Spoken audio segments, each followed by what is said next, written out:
ఆ, ఎంత ఎదిగిపోయావయ్యా, ఎదను పెంచుకున్నావయ్యా, స్వార్థమనే చీకటింటిలో స్వార్థమనే చీకటింటిలో ప్రేమ అనే త్యాగమనే దీపం పెట్టి ఎంత ఎదిగిపోయావయ్యా, ఎదను పెంచుకున్నావయ్యా, ముక్కు పచ్చలారలేదు ముక్కు పచ్చలారలేదు, నలుదిక్కులు చూడలేదు, ప్రాయానికి మించిన హృదయం ఏ దేవుడు ఇచ్చాడయ్యా, ఎంత ఎదిగిపోయావయ్యా, ఎదను పెంచుకున్నావయ్యా. అద్భుతం అన్నాడు కదా సార్. కొడుకులు పైకి వస్తారనుకున్నారయ్యా, నా పైకి వస్తారనుకోలేదు అన్నాడు. అంటే జీవితంలో కొడుకులు పైకి వస్తారనుకున్నా, కానీ నా పైకే వస్తారనుకోలే. అనే సందర్భాల్లో ఆలోచిస్తా ఏం చెప్తే బాగుంటుందబ్బా. అది స్వీట్ అండ్ షార్ట్ ఉంటేనే ఈ కాలం సార్. ప్రపంచం అలా ఉందన్న ఉద్దేశంతో విజేతలో, అంటే చిరంజీవి గారు నటించినటువంటి విజేత మూవీలో సార్ ఒకే ఒక హార్ట్ టచింగ్ ఒకటి ఉంది సార్. ఏమంటే ఏ మహానుభావుడో సార్ నేను చెప్పాలంటే అంత అద్భుతంగా రాశారు. అది అంటారు కదా సార్, అన్య భాషలందు మక్కువ తప్పు కాదు, ఆంధ్ర భాషను తక్కువ చేయవద్దు, worship mother tongue and respect other tongues అన్నారు కదా సార్. ఆ నేపథ్యంలో నాకు ఈ సందర్భంగా మరొక్కసారి నాకు ఆ రోజు స్ఫూర్తినిచ్చినటువంటి మా బాస్ అని చెప్పుకునే బిగ్ బాస్, మెగాస్టార్ అండ్ ఎన్ని పేర్లు చెప్పినా తక్కువే అతని గురించి.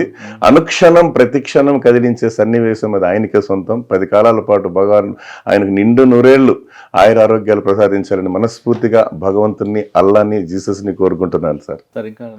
ఇంకొక విషయం ఏంటంటే సార్, ఈ మధ్య కాలంలో పిల్లలు ఎక్కువ మంది సార్ అంటే ట్రై చేస్తున్నారు సార్, ప్రయత్నిస్తారు, కాంపిటేటివ్ ఎగ్జామ్స్ కోసం ప్రయత్నిస్తారు. ప్రయత్నించి ఏం చేస్తారంటే మధ్యలో ఆగిపోతారు సార్. అంటే కొంతమంది ఒక వర్క్ను ప్రారంభిస్తే చివరి వరకు కొంతమంది వదలరు సార్. ఇంకొంతమంది చేస్తారంటే పట్టు పడతారు, మధ్యలో వదిలేస్తుంటారు. అటువంటి సందర్భంలో సార్ నేను ఈ మధ్యకాలంలోనే చూస్తూ ఉంటే ఒక అన్నగా ఒక రోజుని చిత్రంలో కులశేఖర్ గారి యొక్క సాహిత్యం నుంచి ఒక అద్భుతమైనటువంటి గేయం సార్. అది పాటనే ఆ రోజులో యువతను వృద్ధులిగించింది అది.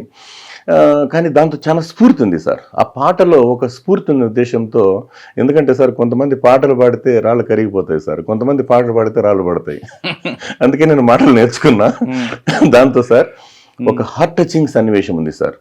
అతను ఆ పాటని మాట రూపంలో తీసుకొస్తే ఎలా ఉంటుందని చెప్పారు సార్.